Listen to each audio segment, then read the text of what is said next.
This is a quick video lesson on 3 concepts that were discussed in this course on financial analysis. And those 3 concepts were horizontal analysis, vertical analysis, and we'll spend a little bit more time on ratio analysis, since that's probably the most popular way of analyzing financial statements. Horizontal and vertical analysis are pretty straightforward. Horizontal analysis means we're just looking across from period to period to period, and we were looking for basically trends. And I usually like to have at least 5 years of comparative data so I can pick up on the trends. And if the changes are going all over the place from period to period, it's hard to see any trends, then you may have to take an average if that's what you're trying to do for a projected balance in the following period. And when you look at things vertically, you're just simply expressing them as a percentage. So if you look at the income statement, you would express the income statement accounts on that statement as a percentage of revenues, and on the balance sheet you would express the various balance sheet accounts as a percentage of total assets. And the next slide actually gives you some examples of this. We have 2 simple examples on this slide. At the top, horizontal analysis. In 2008, we'll call that the base period that we're going to compare everything against. So everything is set at 100%.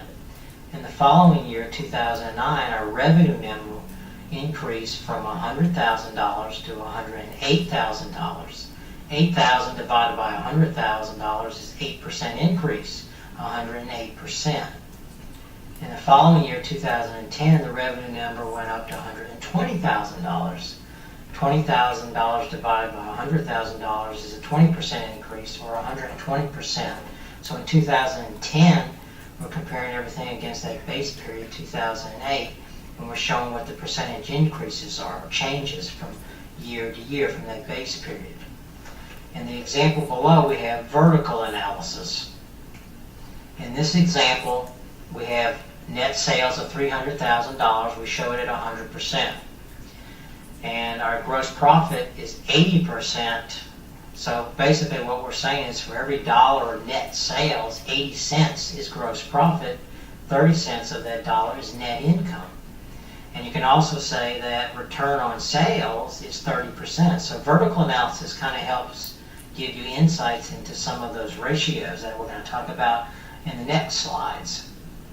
So we'll spend a little bit more time on ratios, and this is probably the most important technique used in financial analysis. There's a lot of reasons why ratios are so popular. First of all, ratios show you a relationship. And when you express relationships, it's very easy for people to size up performance. And ratios are pretty easy to calculate, and you can create your own ratios as well. And not only that, it's not unusual for me to go down to like the public library, and they have 2 different volumes of books I can pull from to benchmark ratios for very specific industries. And if you went through this course, there was an actual pop-up example on one of the pages where we actually showed you some benchmarks that you could use. So what I'll do is I'll talk about the 4 basic kinds of ratios that you need to be familiar with on the next few slides. So the first group of ratios we'll call liquidity ratios, which basically measures the company's ability to meet its short-term obligations. And 2 ratios that come up a lot are the current ratio and the quick ratio, or sometimes called the acid test ratio. The current ratio just means current assets divided by current liabilities, and the quick ratio example will subtract out less liquid assets such as inventory. So if you have slow-moving inventory items, let's say you're a car dealership and you sell automobiles, that's not a real rapid turnover type of inventory. So you may want to subtract out those kinds of inventories when you do this liquid ratio analysis. So we'll go through an example of this on the next slide. So in this example, we have current assets of $57,000. And we just simply divided it by the current liabilities. We only had one current liability on the balance sheet, accounts payable. So if you divide 57,000 divided by 11,500, that's 5. That means basically you have 5 times more current assets to cover your current liabilities. And then if you subtract out those inventory items, and in this case we have $39,000 of inventory, then that coverage drops from 5 to 1.5 in this example. The second group of ratios we'll look at are leverage ratios to measure the degree to which a company leverages itself in terms of the debt and equity. So one ratio would be the debt in relation to the equity of the company, total liabilities divided by the total owner's equity. And you can also express debt in terms of total assets, total liabilities divided by total assets. And the next slide provides a simple example. So some examples of the leverage ratios: debt to equity ratio. You have total liabilities on the balance sheet of $84,500, and you have total equity in the company of $172,500. So if you divide $84,500 by $172,500, that gives you 49%. So for every dollar of equity, you have 49 cents of debt on the balance sheet. And then the second ratio, debt to total assets, would simply take the total liabilities of $84,500 divided by the total assets of $257,000 is 33%. So that basically means that for every dollar that I put in to this company in terms of the resources to generate revenues, I'm basically going out and borrowing 33 cents on the dollar to come up with that investment. And the third type of ratios we want to look at are turnover ratios. That has to do with how well a company manages its assets. In particular, we can look at accounts receivable and inventory. So you want to turn those kinds of assets over, and you don't want to hold on to those assets for very long. So there are ratios that actually calculate that: accounts receivable turnover and inventory turnover. And how many days did you hold accounts receivable and how many days did you hold inventory? And we'll go through some examples on the next slide of how these ratios are actually calculated. So an example of turnover ratios as it relates to receivables, accounts receivable, would be, for example, accounts receivable turnover. We would divide the credit sales number of $620,000 by $12,400, which is the receivable number.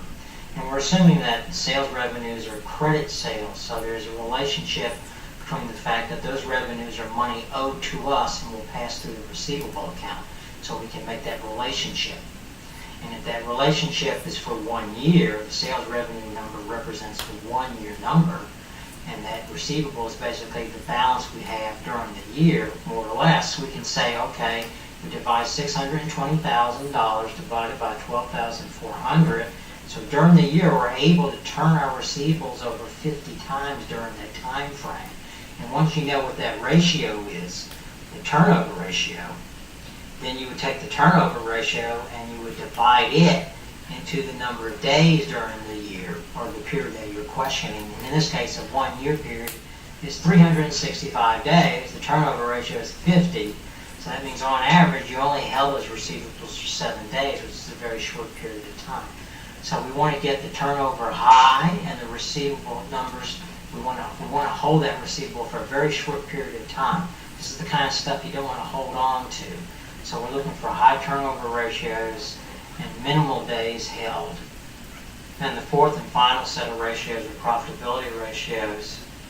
There's 4 different ratios that we can look at for profitability. One is profit margin, net income divided by sales. Operating margin, sometimes it might be gross profit rather than operating income. Operating income divided by sales. Return on assets. Okay, so how much return did you invest on the assets you invested in the business? That's net income divided by total assets. And we'll use the average balance for the year. Then return on equity, net income divided by total average equity during the year. And we'll show you an example of this on the next slide. So an example of a profitability ratio, for example, if we want to look at profit margin, we divide net income over sales. So that's basically a return on sales or profit margin. So for every dollar of sales, we're able to get 10 cents to the bottom line, basically.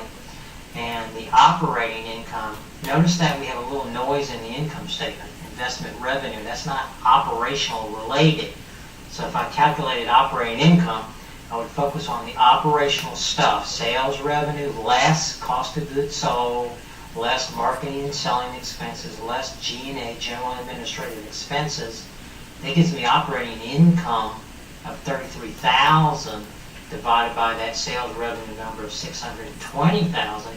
That's a 5% operating margin that I'm earning on my income statement. That's the profitability ratio. So those are the four ratios you really need to know: horizontal and vertical analysis.